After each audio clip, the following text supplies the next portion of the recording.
if you're ready to feel old, like a dinosaur, Jurassic Park is turning 25, and it still kind of holds up CGI-wise. And I think it really has affected how we view movies and how movies were made ever since then. Now, we're used to seeing just CGI everywhere, but Jurassic Park was this movie that came out in '93. Yeah. And it had CGI effects that still hold up. I mean, before then, we were looking at like claymation dinosaurs.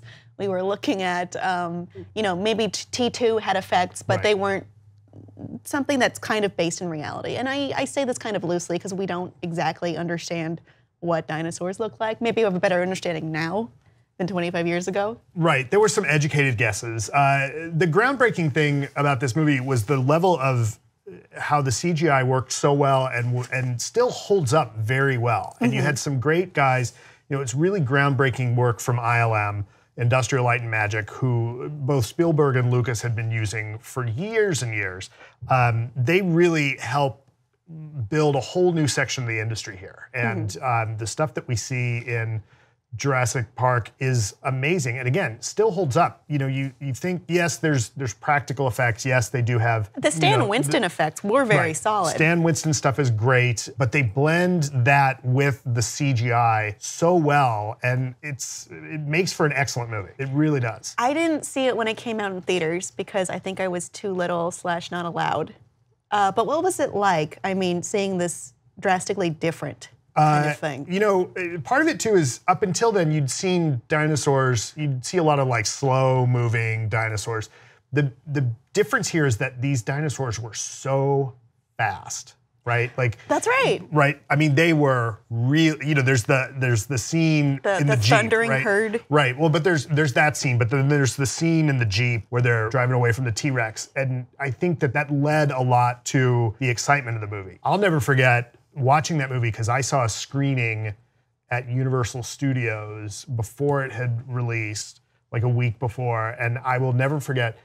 I know what my last words would be if I was hiding up in a ceiling and a velociraptor stuck its head up and almost bit my legs off, and those words would be, Jesus Christ. Not Sam Jackson's? Not Sam Jackson's, no. Yeah, that scene where the velociraptor falls down, picks itself up, and jumps back up, all in CGI, at the time was mind-blowing. Mind-blowing, because you'd never seen something like that in a movie because it looked so realistic. Yeah, I think it brought to life this idea that we seemed more abstract before, but seeing something and hearing something is a totally different thing. I think it inspired a lot of people to become paleontologists. I remember there was like a dinosaur craze in my school because of Jurassic Park. That's, maybe not the same thing, but at least it led an interest into this this idea. Right. Yeah. The dinosaurs are so terrifying and yet alternately kind of interesting to watch that I think it really did kind of, a lot of people will talk about how it inspired them to be paleontologists. And I think we've seen an uptick in our understanding and kind of like more press about, it's more interesting every time you see some new development about what we understand about dinosaurs or the new theories. And for all the faults that there are in some of the later movies, you see some of those understandings and learnings show up in subsequent movies, which I think is really fun too, right? Like you get the idea that, the raptors are kind of talking to each other, so to speak, that you see in the third Jurassic Park movie. Which we don't know if that actually happened. I mean, we do know the raptors weren't that big. Right. In fact, real life, they were about knee-high. Right. Velociraptors are about the size of turkeys. They're, and so everybody will correctly now point out and say, oh, no, that's the Utah raptor. That's what the big, scary one. I mean, there were some liberties taken. Yes. You talk about scientific accuracy in movies, and I did do a piece on this in the National History Museum a while back.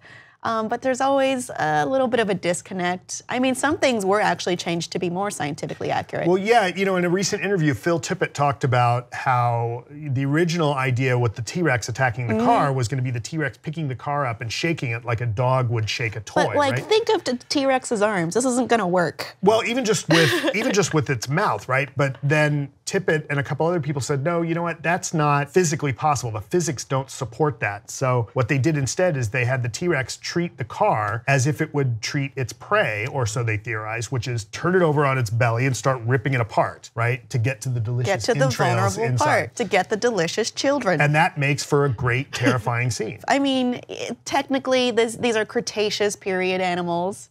Cretaceous And Park just doesn't quite It doesn't sound ring the same. way. And we do know now that they probably had feathers. Right. And it's bizarre to think from a fan point of view that it would be this way, but it might be bizarre for paleontologists to not think of them the way they were supposed to look, with the feathers. And I like the images now. Audience, what was your favorite Jurassic Park moment, and did it inspire you, or did it just make you buy a lot of plastic toys like me? Please let us know on Facebook and Twitter.